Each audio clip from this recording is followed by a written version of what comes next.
One of the other major issues, in the mountains, other than the power, is the water.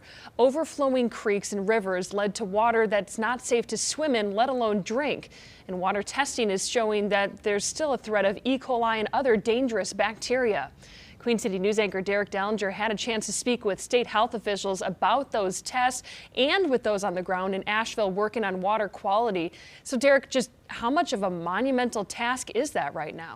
Well, there's still a sense that they haven't really fully grasped all that got into the water there. You have to figure that there's gas from underground tanks, raw sewage from water treatment plants that lost power in from underground systems, and quite frankly, a bunch of other stuff we might not even know about just yet.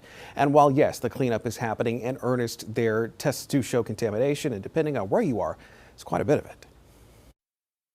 While many of us will take this site largely for granted, tap water is still considered a bit of a luxury after Helene in parts of western North Carolina.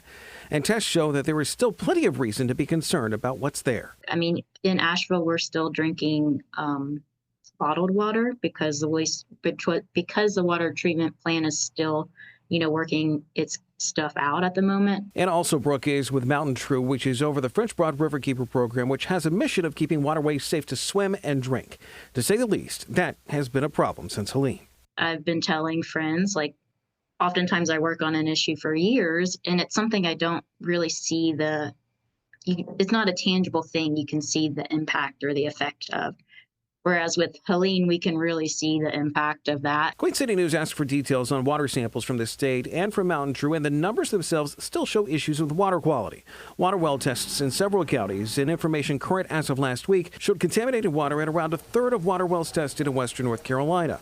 Also, Brooks says the French Broad Riverkeeper program did their own testing along the river, with nearly half of those tests showing contamination. I think there's people who are in very different situations, right? And some of them have not been able to get back in their homes, maybe just starting to get around to, some cases, literally digging out or figuratively digging out and starting to get to a point where they're ready to try to make their wells operational again. So I think we're still seeing people who are at very different phases in their own personal recovery. Dr. Zach Moore is the North Carolina state epidemiologist who noted that the concerns over contaminated water have everything to do with stomach issues from E. coli to Legionnaire's disease just from that contaminated water.